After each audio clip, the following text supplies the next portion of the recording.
तो आपकी ज़ेबा आ गई है अपने किचन में एक नई रेसिपी के साथ। तो चलें हम सब मिलकर देखें किचन में होता क्या है। अस्सलाम वालेकुम, welcome back to my YouTube channel. कैसे हैं आप सब? उम्मीद करती हूँ आप सभी खैरियत से होंगे और आप सब की दुआ से हम सब भी खैरियत से हैं। तो आज मैं बना रही हूँ सिंपल मटन पुलाव। और ये जो रेसिपी है मेरी मम्मी की रेसिपी है, जो मैंने बचपन से मम्मी को देखती थी कि वो इस तरह से बनाती। तो मैंने सोचा कि क्यों ना आज मैं अपनी मम्मी की रेसिपी को ट्राई करूं। और वेरी सिंपल, बहुत ही ज़्यादा सिंपल है। कोई भी इंसान बना सकता है। इसमें ये सारा होम मसाला मैं यूज़ करूँगी, कोई भी मार्केट का मसाला नहीं होगा। तो इसके लिए मैंने ऑनियन ब्राउन कर लिया था और मटन ऑलरेडी मैंने बॉईल करके रखा था। तो बस इसमें आप मटन डाल दें, ऑनियन ब्राउन है आप मटन डालें और फिर इसके अंदर आप red chilli powder, turmeric powder और जिंजर गार्लिक का पेस्ट और उसको अच्छे से भून लें। और फिर हम एक पेस्ट तैयार करेंगे और फिर इसमें हम 1 कप दही मिक्स कर लेंगे और इसको बिल्कुल अच्छी तरह से मिला के इसको पकाएंगे।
तो फिर वो पेस्ट बनाने के लिए इसमें मैंने सिनेमन स्टिक लिया है, ये ग्रीन कार्डेमम, हरी इलायची ले लेंगे, क्लोव ले लेंगे जिसे लौंग कहते हैं वो, फिर ब्लैक कार्डेमम जो बड़ी इलायची, फिर ज़ीरा, ये है पॉपी सीड्स जो पोस्तो दाना कहते हैं, और कोकोनट पाउडर।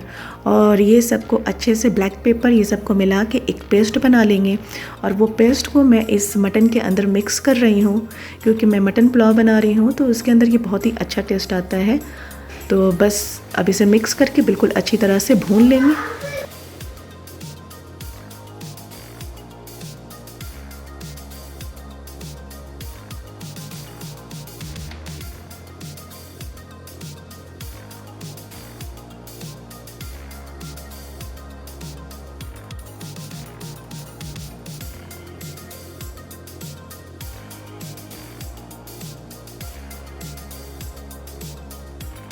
और फिर इसमें मैंने 3 टमाटोज़ और 4 ग्रीन चिलीज़, ये अपने हिसाब से डालें, ग्रीन चिलीज़ जितना चाहिए। मैंने ज़्यादा नहीं डाला क्योंकि बच्चे पसंद नहीं करते हैं। तो बस ये सारा चीज़ मिला के और इसे अच्छे से मिक्स कर लें। और फिर मैं ये, आप देखिए ये स्टार है, मैं ये डाल रही हूँ, ये बिरयानी में डाला जाता है तो ये बहुत ही अच्छा इसका खुशबू आता है। तो मैं ये डाल के मिक्स कर ली हूँ और फिर इसको अच्छे से भून के इसमें पानी डाल लेंगे। और पानी डाल के इसको जब उबाल आ जाएगा तो फिर उसके अंदर मैं राइस डाल दूँगी और फिर ये तैयार हो जाएगा। तो चलें।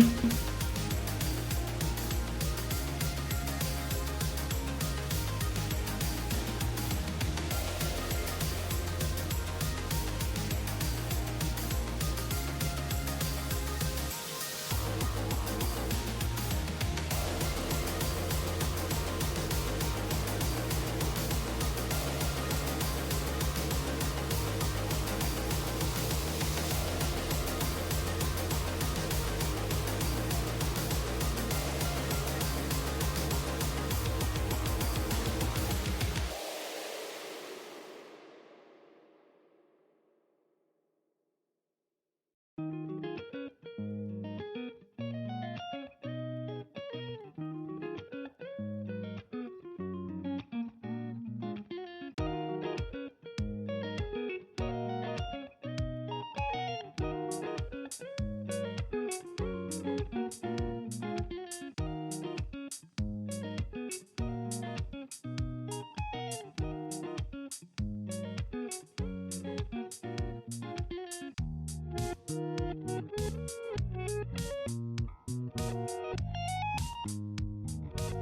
ये हमारा मटन रेडी हो गया है। इसके ऊपर मैंने कलर डाल दिया थोड़ा सा, और जो ब्राउन ऑनियन था वो टॉप पे मैंने अच्छे से डाल दिया। तो ये तैयार है। और ये मैं आलू मटन में आलू डाल के बना रही हूँ, और ये मैं मस्जिद में देने के लिए बना रही हूँ। मैंने सोचा कि लास्ट रमज़ान है तो चलो क्यों ना मस्जिद में दे दिया जाए एक बार और।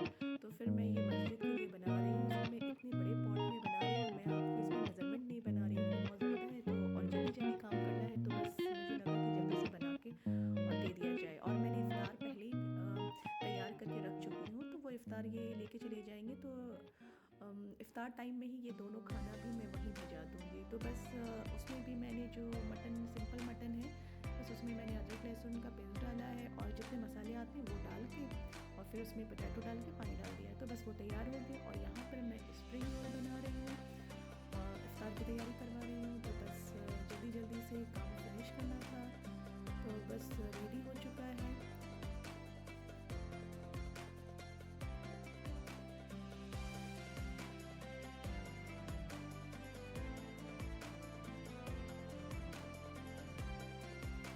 और ये देखिए मेरा छोटा वाला बेटा मेरी हेल्प करने आया है, बोला मम्मा मुझे भी कुछ काम दे दे, मैं भी आपका हेल्प कर देता हूँ। तो मैं ऐसे तो डर था, बट मैंने ऐसे मजाक में से थोड़ा देर के लिए दे दिया कि ठीक है चलो कर लो। तो बस थोड़ी देर के लिए, ज़्यादा देर के लिए इज़ नॉट गुड, क्योंकि वो ऑयल है तो इज़ डेंजरस। तो बस दिल कर रहा था तो मैंने ऐसे कहा कि ठीक है थोड़ा देर पकड़ लो। तो बस अब ये समोसा फ्राई हो रहा है।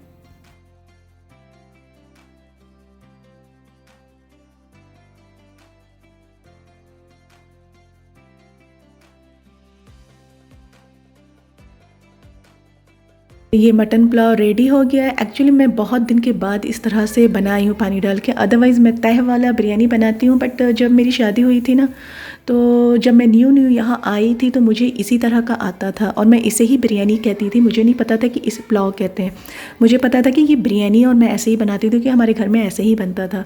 फिर जब मैं आई तो हमारे बगल में एक पाकिस्तान की फैमिली रहती थी, वो मुझे अपनी बहन की तरह मानती थी।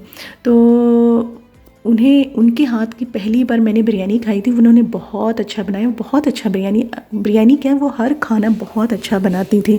तो मोस्टली मैंने खाना उनसे ही सीखा, और बिरयानी भी मैंने उनसे ही सीखा है। जब भी कोई लोग मेरी तारीफ़ करते कि तुमने बिरयानी बहुत अच्छा बनाया है, तो मुझे उनकी याद आती है अपनी साइमा आपी की। उनका नाम साइमा था, वो पाकिस्तान से थी। तो मुझे बहुत मतलब जब भी कोई तारीफ़ करे ना तो मुझे उनकी ही याद आती। वो मेरी बहन बनी थी, तो वहाँ की जो मैं जहाँ पहले रहती थी ना, उनको बहुत ज़्यादा मतलब यादें हैं। और जब मैं न्यू आई थी ना, बहुत अकेला फ़ील होता था बिल्कुल। बट क्या हुआ कि इनकी वजह से मुझे ये फीलिंग नहीं इतना आया, क्योंकि ये थी और ये बहुत बिल्कुल बहन की तरह मुझे ट्रीट करती थी, और सारा खाना वो मुझे सिखाती थी, हर चीज़ वो मुझे बताती थी। मैंने इनसे बहुत चीज़ सीखा है, और मैं उन्हें कभी नहीं भूल सकती। मैं उन्हें थैंक्स कहना चाहती हूँ, थैंक्स अ लॉट कि आपने मेरी बहुत मदद की खाना बनाने में। आज जो भी मैं खाना बनाती हूँ ना, उनकी वजह से अच्छा खाना बनता है, क्योंकि मैंने उनसे बहुत सीखा है, बहुत कुछ। और जब मैं यहाँ आई थी तो बिल्कुल पता मैं ऐसा करती थी ना, जब भी ऑफ़िस चले जाते थे तो मैं जैसे 8 बजे सुबह ऑफ़िस जाती थी तो मैं दोबारा जाके सो जाती थी, क्योंकि जब मैं सोती थी ना तो मैं अपने घर में इंडिया में रहती थी, जमशेदपुर में। मुझे फीलिंग आता था, मैं सपने में पूरा टाइम अपने घर के ही अंदर बहुत अकेलापन फीलिंग होता था। मगर उनकी वजह से ना, वो मेरे हस्बैंड जैसे जाते थे तो वो आ जाती थी कि चलो मेरे साथ। और फिर जब उनके साथ जाते थे तो हम लोग बातचीत करते थे, तो उनके साथ बहुत अच्छा लगता था, टाइम पास हो जाता था बिल्कुल। और कभी ऐसा होता था बात करते करते मेरे हस्बैंड के लंच का टाइम हो जाता था, तो वो क्या करती थी, कुछ पका हुआ है तो वो बोलती थी ले जाओ ये यूज़ कर लो, चलो मैं ही तुम्हें दे देती हूँ। तो मुझे कभी कभी बनाना भी नहीं पड़ता था खाना। तो उनकी वजह से ना, रियली बोल रहे हैं, फिर बहुत अच्छा लगा। वरना मुझे जब कोई न्यू आता है, कोई बाहर कंट्री, बिल्कुल अफ्रीका न्यू कंट्री, तो मेरे लिए तो बिल्कुल